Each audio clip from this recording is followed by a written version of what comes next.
All right, welcome in everyone. UGA Football Live with JC Shelton here for instant reactions. We do it every week that Georgia plays. Georgia played UMass today in Athens. 12:45 kick. It's one of those kicks you're like, okay, how are we going to show up? We're going to show up lackadaisical, which my former head coach loved to say. Are we going to show up like that team that just put a beat down on Tennessee in the same stadium the week prior? Georgia showed up sleepwalking. Absolutely. Offensively, not, which is strange, right? Because really all season, a sluggish start or maybe not executing on all cylinders has always been on the offense. The defense is, traditionally talking about this season, showed up very quickly, on the money, physical, tackling, while not perfect, has been really good for Georgia. And then you come into this game and UMass puts up 226 yards rushing. And they almost topped Tennessee. And that Tennessee had the best rushing offense in the SEC coming into that game last week. Put up 146 on the day, right? UMass almost topped that in the first stinking quarter. And it was so odd just to see Georgia missing tackles because I don't think, defensive line-wise, gaps were being closed.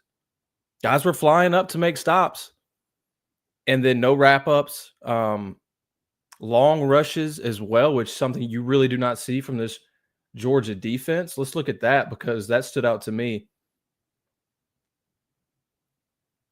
So UMass had 6 plays of at least 10-plus yards rushing. Gains of 38, 22, and 68. And it was throughout the game. It wasn't like Georgia showed up in the second half and just dominated. Now, offensively, they did. And they played better in the second half defensively. But there were gash plays on the ground game all day. And that was really, really odd. And it gives us something to talk about after playing a team like UMass, because entering that game, folks, that's an exhibition game, right? The level of talent, the disparity, the coaching staff, everything. All right, we paid money for UMass to come in, rest the starters, all right, get some young guys in there, get them some confidence, see what they're made of. Can they be in the right spots? Can they do the right things? Can we count on them later in the season?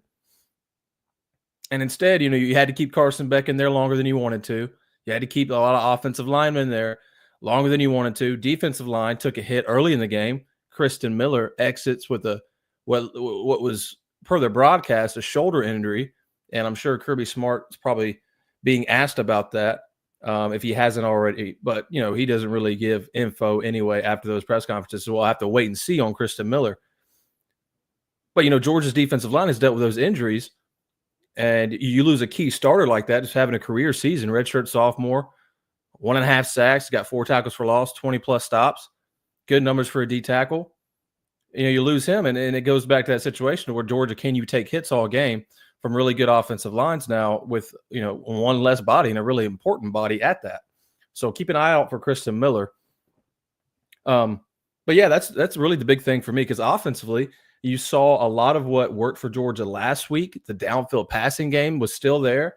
Carson Beck had a really, really good day. In Sanford Stadium, he's pretty stinking clutch. 20 of 31, 297, 4 touchdowns. I think he had a streak of 3 straight drives with passing touchdowns. Rating 187. It is UMass, right? Opponent matters here. But he made the right decisions and didn't turn the ball over, which is huge. And that's what you're looking for if you're a Georgia fan, especially, is Carson Beck taking care of the football. Now, Nate Frazier, and I tweeted this, he looks like the fastest player on the field with the ball in his hands. Now, him and Arian Smith running side by side, I think Arian gets him just because he has longer legs, and that's track speed there. But Nate, as far as quickness and burst, man, and we've seen it all season, right? But this was kind of his feature game because Trevor Etienne's out. He got the start for the first time by a Georgia true freshman running back since Nicholas Chubb in 2014. 21 attempts, 136 yards, 3 touchdowns, 6.5 average. Beautiful. That's what you want to see. And he is getting more comfortable running behind those offensive linemen. He's getting more comfortable being in the right spot with Carson Beck back there, being in pass protection. And that's great for Georgia because they needed bodies and running back, somebody who can play all downs if needed, right? And that's why they bring Cash Jones in a lot there. who caught a touchdown today in pass protection. Excuse me. Receiving wise, I love what Lawson Lucky did. Four targets, 4 catches, long of 23, 60 yards. Oscar Delp, touchdown. That's what, 3 touchdowns for him, and what, 8 quarters of football after 9 games, basically, with 0 touchdowns. They're featuring him more. Tight ends are playing better. Yeah, it's just, if you come out of this game and you're just thinking like, man, defensively, what was that, right? Daniel Harris was having issues. The linebackers were getting caught, just nowhere to be found on an inside run that went for 68. That's just, you don't see that a lot. And I think it garners the question in my mind about discipline and not playing down to your opponents, which has been an issue this year. Georgia, we know they can get up for a big game. Like, good grief, last week, Texas, even Bama, right? Bama capitalized on early mistakes, and then Georgia answered in a big way in the second half. And they were up for that game, playing like their lives depended on it. They can do that in big games, but when it gets to these games, or even, like a Kentucky, an Auburn, teams that are that demand respect just because they are SEC programs with really talented players and rivals at that point with Auburn, you got to get up for these games. And I'm so surprised to see that performance by Georgia and that defense, man. Because the talent, it doesn't matter who's in there necessarily against UMass, because that talent, just blue chip guys all around for that Georgia defense. Now, experience differs, of course, but you expect them to get the fundamental things right at least 9 times out of 10, and it just wasn't there today. Does that bite Georgia? Maybe not. I'm on a side with not, because they can get up for these big games, and that's what you have moving forward. Now, you think about Tech, that's going to be a night atmosphere. You have a coaching staff that has played in these games themselves in this rivalry against a Tech team who's beaten Miami, who got another win at the last second on Friday night. 7-4. I mean, and Tech played Georgia close last year, so I think they're going to be up for that game. But it's odd. It's odd because culturally, and Georgia's built that standard to where they just domination on a week-to-week basis. And that's just not the case this year, I don't think. Why? Who knows? But at least you can bounce on the fact that Georgia's going to be playing in huge games the rest of the season, hopefully in an SEC championship, which Georgia needs some help there. It looks like Bama, unless they lose to Oklahoma or Auburn in the next couple of weeks. And then the playoff. And speaking of playoff, and this is why I added this into our instant reactions, because good grief, Ole Miss. Ole Miss, the Rebels. We were bamboozled. That's a hard word. Thinking that Ole Miss was no longer Ole Miss. And after the biggest program win in Ole Miss history against Georgia, you lose to an unranked, struggling SEC team that's been playing better. Okay, we'll give them that. But still, a team that got blown out by Texas just a couple weeks prior, and you blow it to them, of all people. That's your CFP chances. That's where it ends. And that's got to be just an absolute gut punch for Ole Miss fans. Because I was really looking forward to seeing Lane Kiffin dice up defenses in the playoff. Was really looking forward to that. Maybe even a possible rematch with Georgia. A little avenge situation for the Bulldogs. Not going to happen now. So with Ole Miss going out, that's a big move. Secondly, Indiana, and we all kind of, we were talked into thinking that Indiana could really, make it competitive with Ohio State. The line went down to like 10 points this morning. I was keeping tabs on that. I was really interested on what Vegas was going to do ahead of kickoff. Goes down to 10 points. Indiana scores on the opening possession. They had that momentum, on the road, and that's what UMass did well today, was on the road, run the stinking rock if you can. If you have some success, great, stick with it, right? Be as physical as possible. Try to catch that home team sleeping a little bit, and it's a 12:45 kick, so it's not hard to do from that aspect. Get up early, keep the ball out of the opposing offense's hands, and that's what it felt like Indiana was going to do. It's what UMass did earlier today. And then Ohio State just starts imposing their will, right? That talent up front just kind of takes over. Indiana special teams were horrible. That's just the easy way to put it. Horrible. Big mistakes there that just gave Ohio State points. They score. They didn't find the end zone again until the late in the fourth quarter. And at that point, it felt like, oh, we're going to score. So when the playoff committee is looking at it, they can justify keeping Indiana in the top 12 because it was just a 15-point loss or such. But then Ohio State put another one on the board, and boom, that's a 23-point loss for a previously undefeated Indiana, whose best win, and it's their best win because it's the only win they have against a team with a winning record in Washington, who's 6-5, and in a rebuilding mode. That's your best win.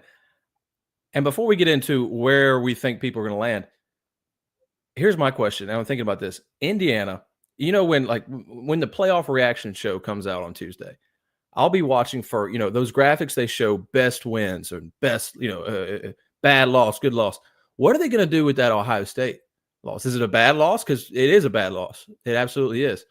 But if you're already putting Indiana at number 5 without having to beat anybody, and then they play the number 2 team in the country on the road and lose by 23, I feel like the committee is just going to justify that as a really, really good loss.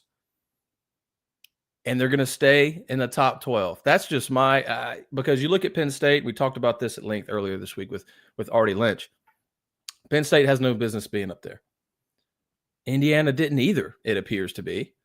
So you have to move them back. But that's why you don't put them so far ahead at that point. You let them play their way into it, right? So now you have to defend that selection at number 5 if you're going to keep them in the top 12. It should be kicked out.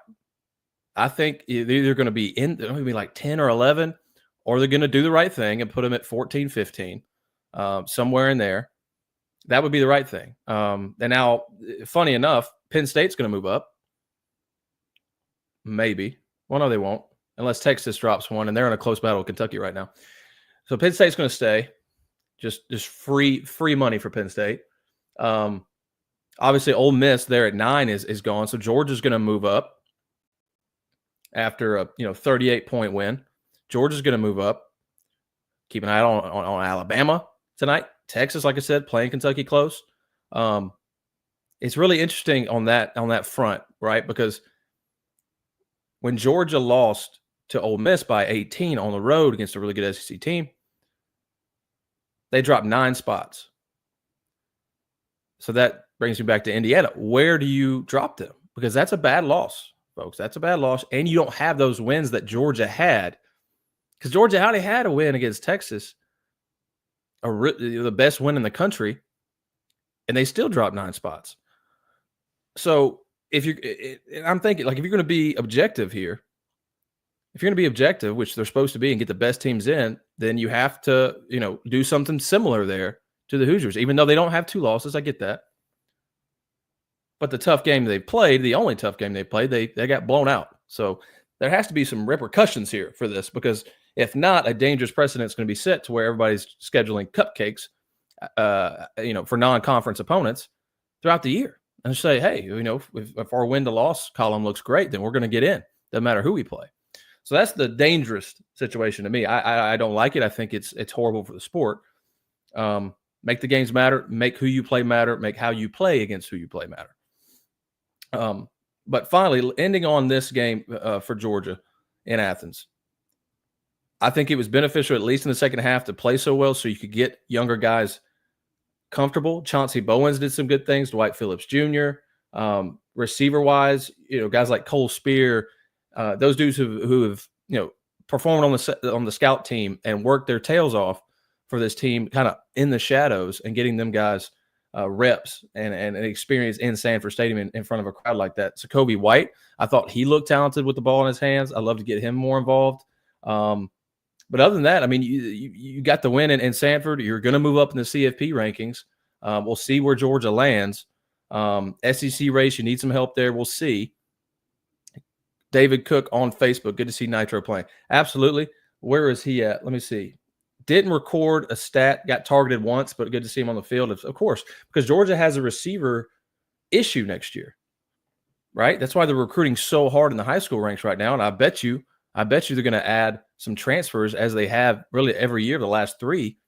So that's a situation with Georgia. You got to get these guys reps, man, and make your recruiting classes count, right? Because so many of those receivers Georgia has recruited out of high school the last few years have transferred because of playing time or what have you.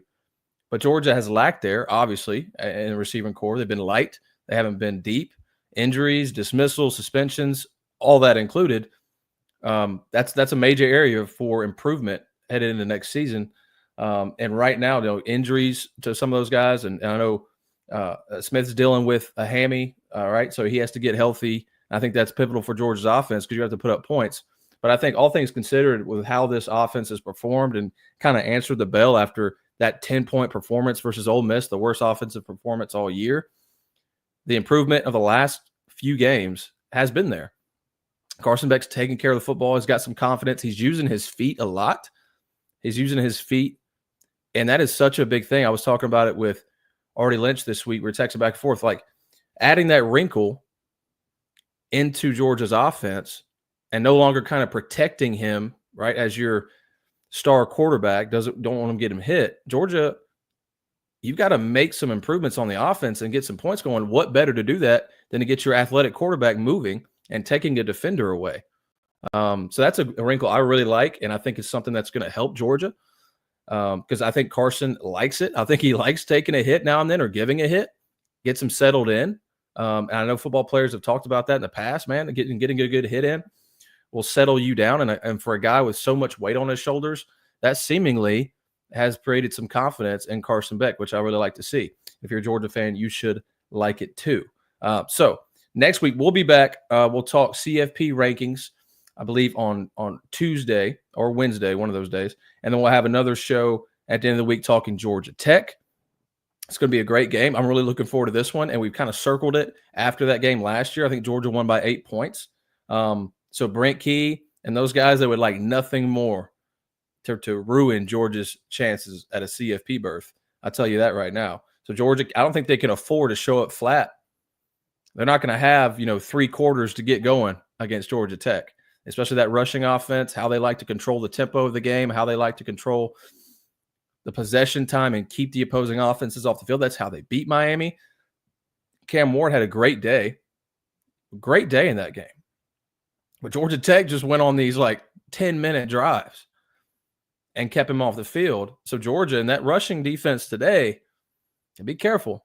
Got to be careful. Haynes King's he's a baller, right? Not a big passing offense. They don't really take those chances because they know they're not going to win most of them.